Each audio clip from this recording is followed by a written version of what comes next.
अस्सलाम वालेकुम दोस्तों, ये वाक़या पाकिस्तान के आज़ाद होने से कुछ साल बाद का है जो ज़िला बखर के एक गांव में पेश आया। वैसे तो हम में से कोई भी जिन्नात के वजूद से इनकार नहीं कर सकता। बिलाशुबा जिन्नात का वजूद पोशीदा है।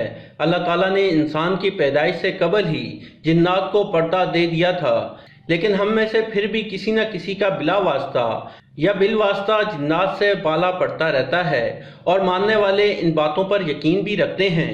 आज का ये वाक़या एक पुराने रिसाले से लिया गया है जिसको हमने अपने नाजरीन के साथ शेयर करना मुनासिब समझा। हाजी साहब जो इस गांव में नए आए थे, पाकिस्तान बनने के कुछ अरसे बाद तक एक गांव में रहते थे, लेकिन अब बखर के एक गांव में आकर आबाद हो गए। गांव के एक दो लोग ही दुनियावी तालीम से वाकिफ थे, वरना अक्सर लोग कुरान मजीद पढ़े हुए थे। हाजी साहब के पास दीन का गैर मामूली इल्म था और यही वजह थी कि गांव के ज़्यादातर लोग दीनी मामलात में इनके इल्म से मुस्तफ़ीद होते थे। जब भी मुमकिन होता गांव वाले हाजी साहब से अंबिया कराम के वाक़यात और किस्से सुनते थे। इसी तरह गांव वाले अपने बच्चों को कुरानी तालीम के साथ साथ दीनी इस्लाह के लिए भी उन्हें मस्जिद भेजते थे। गांव के बीचों बीच एक पुराना दरख्त था जिसके आसपास सब्जा और हरियाली थी, जहां गांव के मर्द हजरात अपने माल मवेशी छोड़कर इस दरख्त के पास आ जाया करते थे। हाजी साहब भी वहां बकरियां चराने जाते और दीन की बातें करते। उन्हें अपने इल्म और आगाही का ज़रा बराबर गुरूर नहीं था, इसलिए सब लोग बिला तकल्लुफ़ उन्हें जनाजा पढ़ाने के लिए बुला लेते और वो चले भी जाते। इसके लिए चाहे उन्हें किसी दूर के गांव भी जाना पड़ता तो चले जाते। सर्दियों की एक रात ठंडी हवा में इशा की नमाज के बाद किसी ने हाजी साहब के दरवाजे पर दस्तक दी। हाजी साहब ने दरवाज़ा खोला तो सामने तीन सफ़ेद दाढ़ी और नूरानी चेहरे वाले आदमी खड़े थे। दरवाज़ा खोलते ही एक ने निहायत अदब से सलाम किया और पूछा कि क्या यही हाजी कुदरतुल्लाह का घर है। हाजी साहब ने कहा, जी हाँ, हाजी कुदरतुल्लाह मैं ही हूँ। इस शख्स ने कहा कि मेरे भाई का इंतकाल हो गया है और मैं आपसे इसका जनाजा पढ़ाने की दरख्वास्त करने आया हूँ। वो आपकी दीनी उलूम पर मजबूत गिरफ्त और मखलूक की दस्तरस की वजह से आपको इंतहाई पसंद करते थे और उनकी ये ख्वाहिश थी कि आप उनका जनाजा पढ़ाएं, इसलिए हम आपके पास हाजिर हुए। मैयत तैयार है और सब सफ़े बांधे आपका इंतज़ार कर रहे हैं। बराए मेहरबानी हमारे साथ चलें।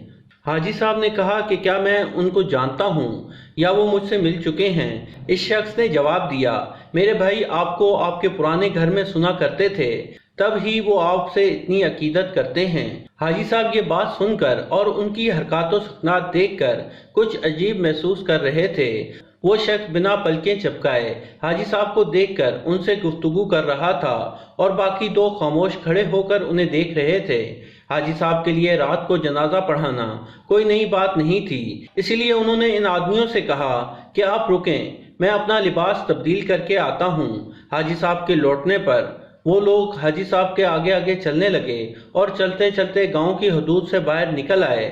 उनकी हैरत अंगेज रफ्तार की वजह से हाजी साहब को उनके साथ चलने में दुश्वारी हो रही थी। गांव से काफ़ी दूर एक सुनसान घाटी की तरफ जाते हुए हाजी साहब को घबराहट होने लगी और उन्होंने इन तीनों को मुखातिब करते हुए कहा कि शायद आप इस गांव के रास्ते से वाकिफ नहीं, मुझे बताएं कि आपने कहाँ जाना है, शायद मैं आपकी कुछ मदद कर सकूं, क्योंकि इस रास्ते में तो सिर्फ एक सुनसान घाटी है।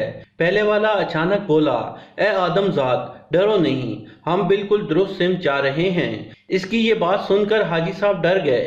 हाजी साहब जहन में कड़ियां मिलाने लगे कि आदमजाद कहने का क्या मतलब था, वो मेरे पुराने घर से मुझे कैसे जानता था। अभी हाजी साहब ये सोच ही रहे थे कि पहला शख्स पलटा और कहने लगा कि देखें, मेरे भाई की ख्वाहिश थी कि आप उसका जनाजा पढ़ें, इसलिए आपको यहाँ ले आए हैं। हम मुसलमान जिन्नात हैं और आपको कोई नुकसान नहीं पहुँचाएंगे। हाजी साहब ने अपने अफवासों को काबू में किया और घाटी की तरफ चल दिए। वहां जाकर देखा तो लातादाद लोग सफ़ेद दाढ़ी और सफ़ेद लिबास पहने खड़े थे। उनके कद लंबे थे।